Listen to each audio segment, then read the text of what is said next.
Hello guys, চলে এসেছি আজকে আর একটা রেসিপি নিয়ে, পাঁঠার মাংসর ঝোল। তো তোমরা কে কে পাঁঠার মাংস খেতে পছন্দ করো তার অবশ্যই আমাকে কমেন্ট করে জানাবে। চলো চলে যাই রান্নায়। কাম কাম কাম। প্রথমেই আমি আলুগুলোকে লবণ হলুদ দিয়ে মেখে ভালো করে লাল লাল করে ভেজে নিয়েছি। কড়াইয়ে তেল গরম করে তাতে তেজপাতা দিয়েছি। এবার তেজপাতাটা একটু কালার চেঞ্জ হলেই এর মধ্যে দিয়ে দেব গোটা জিরে। এবার এটাকে একটু ভালো করে নেড়ে নেব জিরের কালারটা চেঞ্জ হওয়া পর্যন্ত।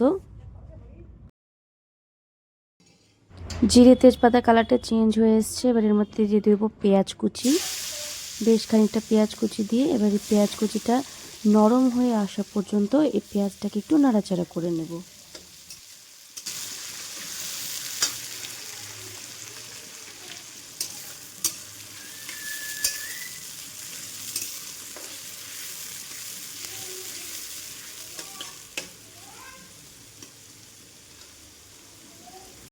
পাঁঠার মাংসটা ভালো মতো ধুয়ে নুন হলুদ টক দই সরষের তেল দিয়ে ভালো করে মেখে কিছুক্ষণ রেখে দেব।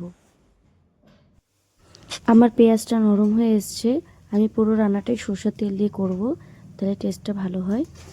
এবার এর মধ্যে পাঁঠার মাংসগুলোকে দিয়ে দেব, দিয়ে এবার মাংসটাকে ভালো করে কষবো।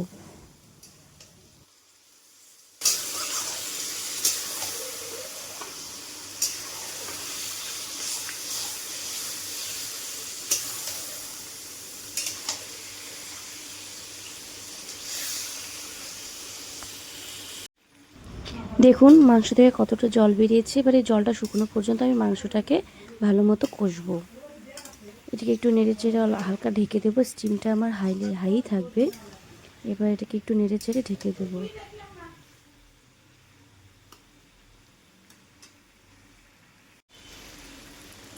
ঢাকনাটা খুলে নিলাম। দেখুন আমার জলটাও শুকিয়ে এসছে, মাংসটাও বেশ কষানো হয়ে তেলটাকে ছেড়ে দিয়েছে।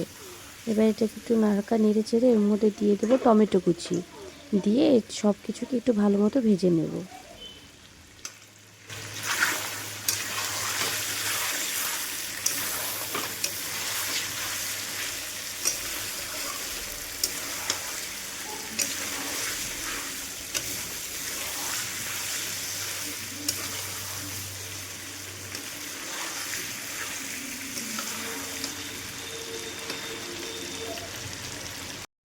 এখানে জিরে গুঁড়ো ধনে গুঁড়ো আর লাল লঙ্কার গুঁড়ো নিয়েছি। এখানে লঙ্কা পেঁয়াজ আদা রসুন মিক্সার গ্রাইন্ডারে ভালো করে পেস্ট করে নিয়েছি। এবার একে একে আমি মাংসের মশলাগুলোকে অ্যাড করব। ফার্স্টে গুঁড়ো মশলা দিয়ে দেব, দিয়ে এটাকে একটু নেড়ে চেড়ে নেব।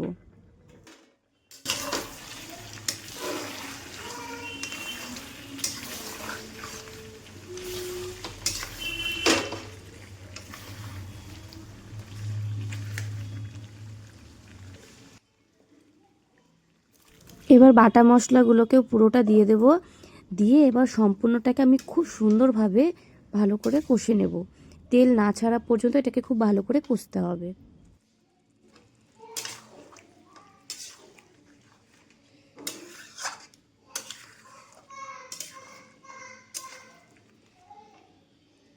এই পর্যায়ে আমি ভাজা আলুগুলোকে অ্যাড করে দেব, দিয়ে এবার এটাকে কষতে থাকবো।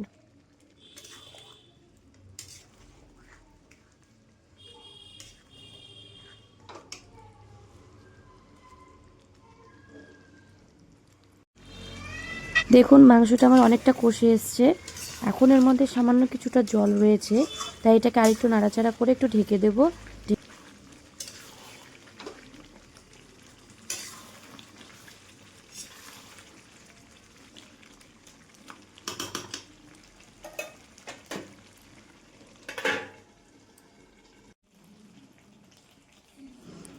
মাংসটা থেকে তেল ছাড়তে শুরু করে দিয়েছে, এটাকে আরেকটু কষানো হবে।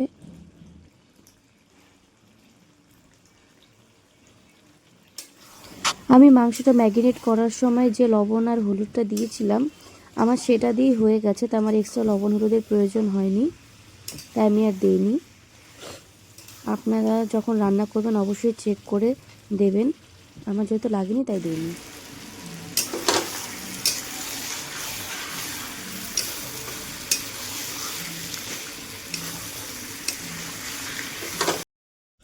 দেখুন আমার মাংসটা খুব সুন্দর কষানো হয়ে গেছে, তেলটাও ছেড়ে এসছে, খুব সুন্দর একটা ঘ্রাণ বেরিয়েছে।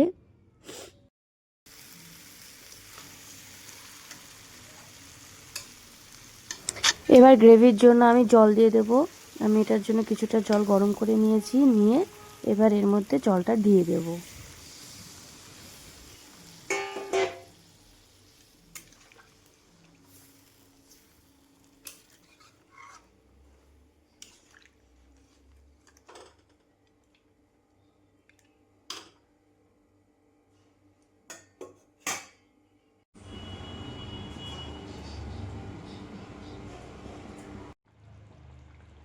দেখুন ঝোলে বলক উঠেছে, এবার টকবক টকবক করে ঝোলটা ফুটবে। ফুটে যখন ঝোলটা একটু কমে আসবে, মানে আমার যেটুকু পরিমাণ ঝোলের দরকার সেটুকু ঝোল রেখে গরম মশলার গুঁড়ো দিয়ে আমি গ্যাসটাকে বন্ধ করব।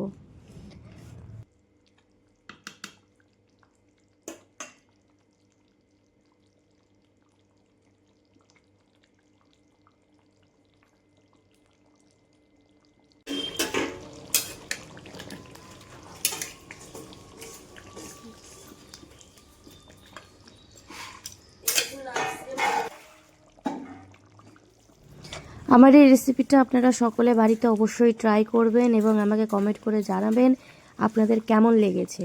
আপনাদের ভালো লাগলে, ভালো কমেন্ট পেলে আমি আরেকটু উৎসাহিত হব, আরও নতুন নতুন রেসিপি নিয়ে হাজির হব আপনাদের সামনে। তো অবশ্যই আমাকে একটা লাইক, সাবস্ক্রাইব করবেন।